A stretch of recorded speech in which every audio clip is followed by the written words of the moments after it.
faces are dark, they're shadowy. We have to assume behind every corner is a thug with a gun.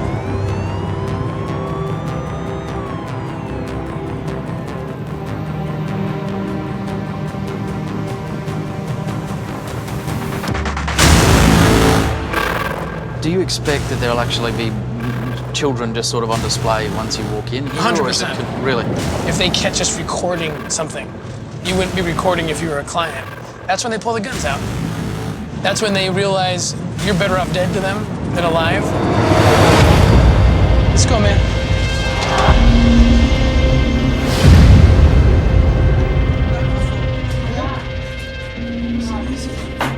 Yeah, these are rooms. She's got keys to the rooms.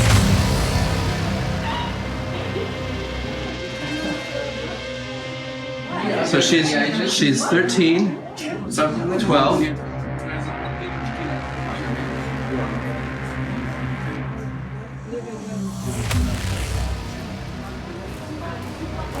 Ask them if any of them are scared of the water.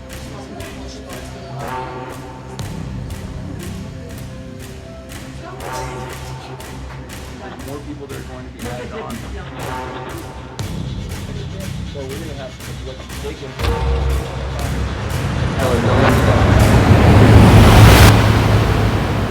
What's going through your mind before a raid like this? What goes through my head is that whole mother instinct of mothering, of wanting to nurture them, wanting to give them a hug and say it's going to be okay, to reassure them that it's going to be okay. And what's gut-wrenching is I actually don't know if it's going to be okay.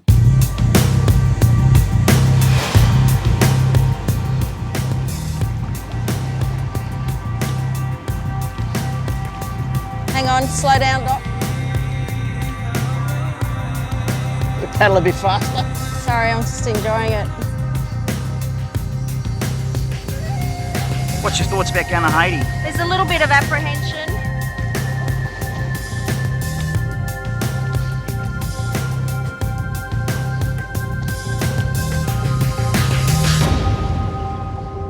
What motivates you to risk your life flying around the world to save children you've never met?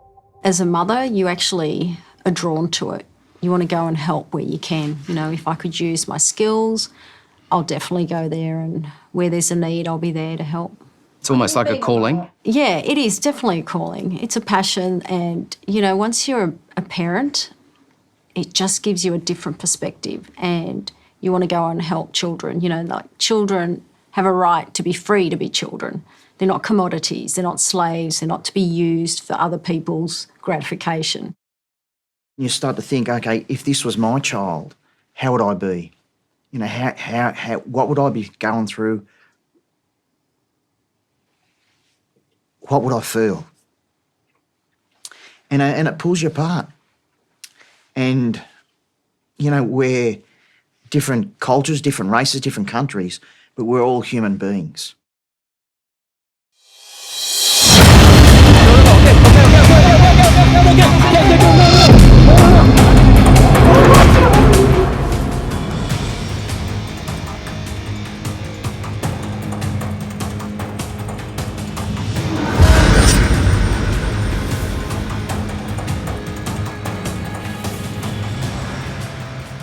It's a privilege for me. It's an amazing opportunity, and, you know, I definitely wouldn't do it. I wouldn't do anything else. You know, I wouldn't be anywhere else.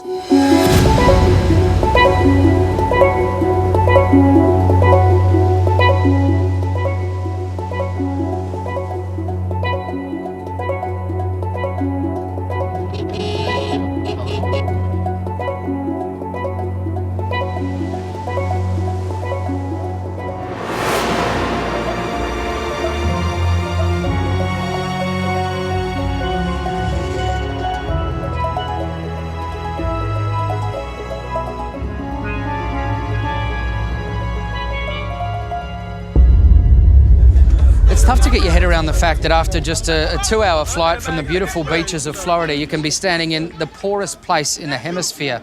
And while there really are elements of extreme beauty here, there's a darkness too. Haiti has one of the highest rates of child exploitation of anywhere in the world.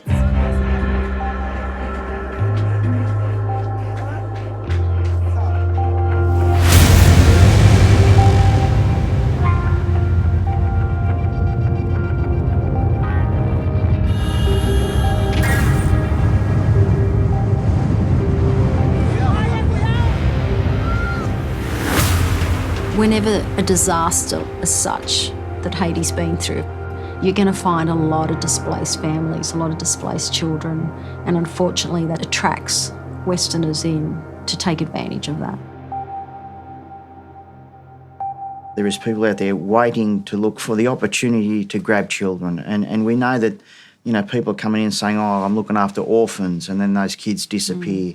And it's absolutely shocking and terrible. And, you know, you just want to go in there with a great force and protect all these people.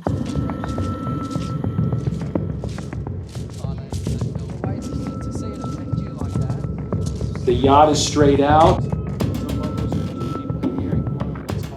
So if there's a huge demand for it,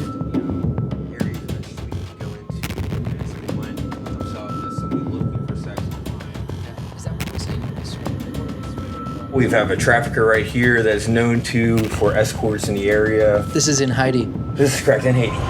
The problem's massive. I think it's so big, and we're just the tip of the iceberg. What we're doing and seeing is just the tip. I think it's bigger than any of us really know. You're two Aussie operators. What is it about them that make them so good as operators?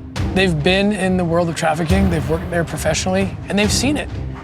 And once you've seen it, there's very little you won't do at that point.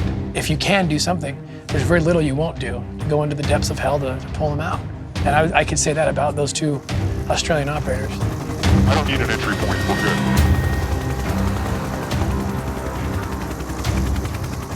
There's a couple of kids down there. Hey, little guys. All right, let's go.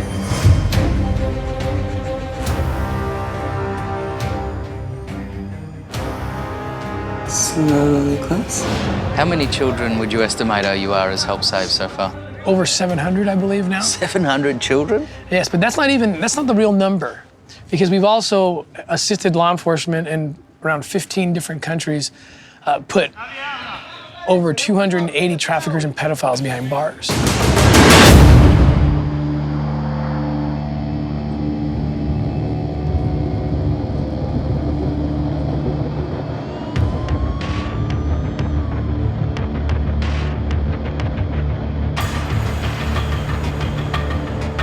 We were just chatting about details. She said she needed some more money.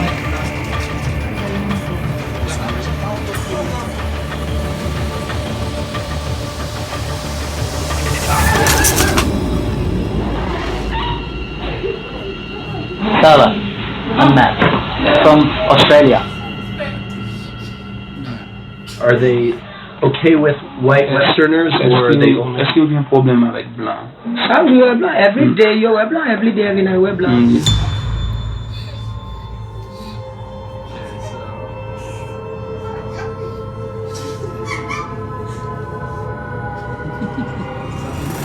$500. Okay. And she knows what time they need to be there. Tell her, don't let me down. Okay. Bye-bye, girls.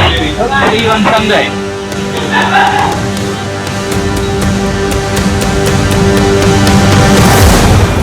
I've just walked out of a meeting with one of the traffickers. I can tell you I've never felt so sick in all my life. I've reported on these sorts of stories in different parts of the world, but to actually see the children like we just did, to actually see them being offered up as products like that, it is the most vile thing to think that we are capable of that as humans, and that is the precise reason that every single one of us needs to do whatever we can to help these kids. I can't imagine children being used. So it motivates me. It gives me almost this anger to get to just do something about it.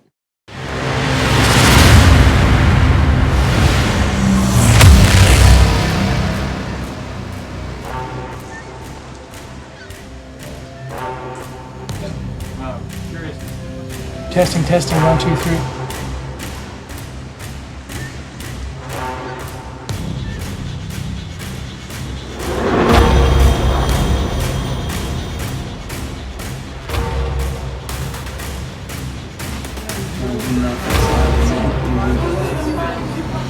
It's just wrong. You know, it's just wrong that these kids are in that place, and for some reason, you know, I'm out there doing this stuff, trying to help those children and those fathers and mothers who are missing their children.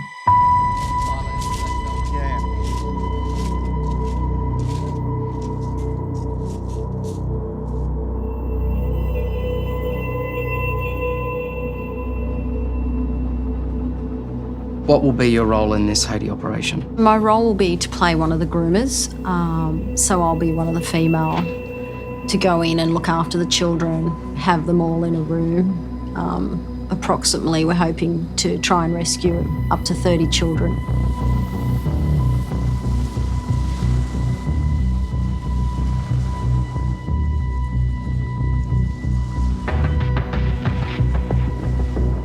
My role in the Haiti job is twofold, and part of it is a disgusting part, and that's being, you know, one of the pedophiles, and I'm there to be one of the party goers and actually pretend that I want to have sex with one of these girls.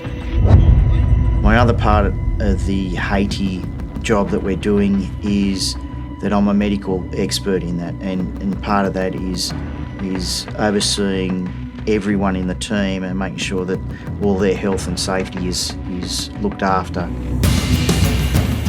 And then that also expands out to being medical support to the girls if necessary.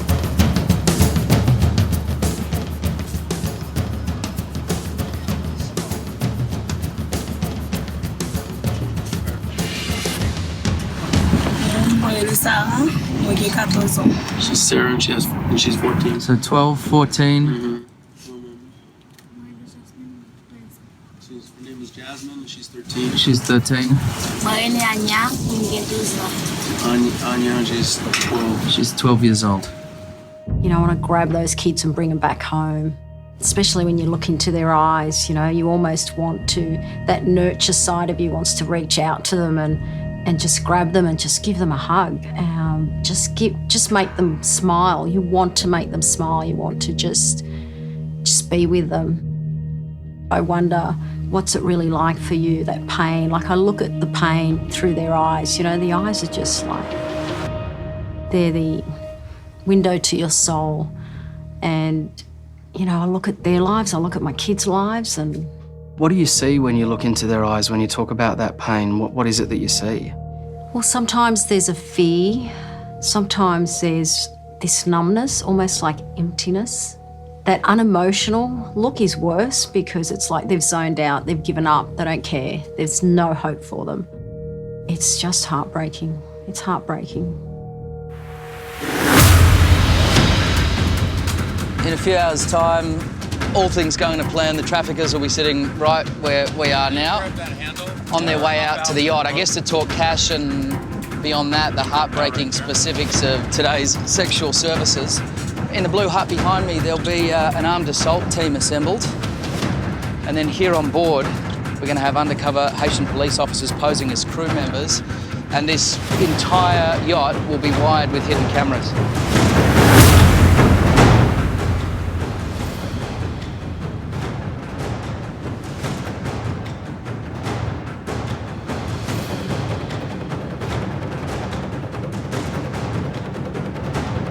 Here they come, guys. They're marching down, right? Yeah, it's a lot of them. Oh, they're little, man. They're little kids. No question about it. It's my daughter's age, man. It breaks my heart. And we're down we go, go, go, go. We're down we go, go, go. Information we're getting is the ages are between 10 and 14 years old. This is their freedom march. They don't realize it, but You know, it's so awesome. Last time I'll ever go through this shit again.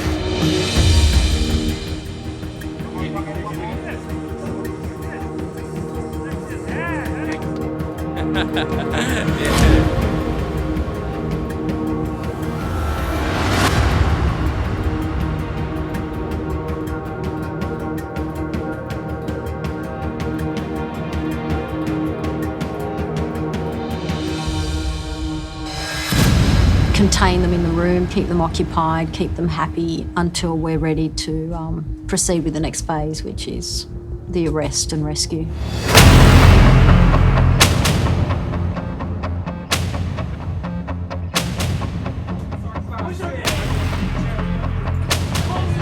Come on in, guys, make this fast. Oh, wait till you see what Mike got for you. What's going on, my man? Mike. How old are they? What age did you bring? 14, 13, you know what I mean? Some of them are 11, I don't know. 11? Yeah. I told her, how much you can hear enough? And you're the real thing. So just tell us what you want. Thanks. You know you did that. The boss doesn't give money on the boat. You understand that? You got lots of money. No money on the boat. The money's in the house. You're gonna get your money. Room 124. All right, brother? All right, we'll see you later. Okay, no problem. Like clockwork, man. It's kind of like clockwork. Okay, so that's the first. Now- If they do good, you get more. That's the tip.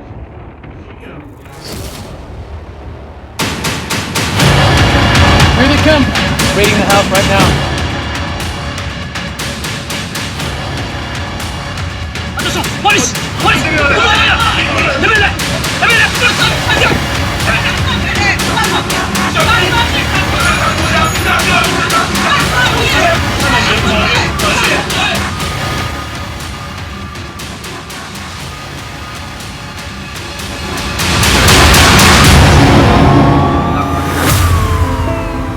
These guys, of course, will be taken away to prison now, and more importantly, the children. More than 30 children, we think, at this stage.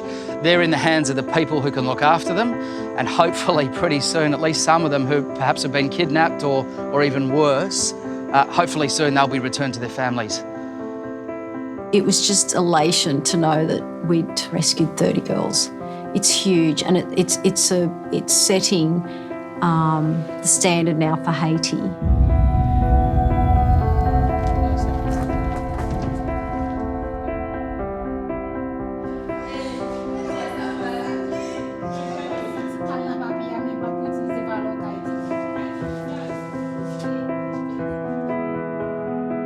In a humble way, it was exciting, but you go on, you know that there's more to be done. Why would you ask Australians to care about this problem? Because they're children, they're kids, they're human beings.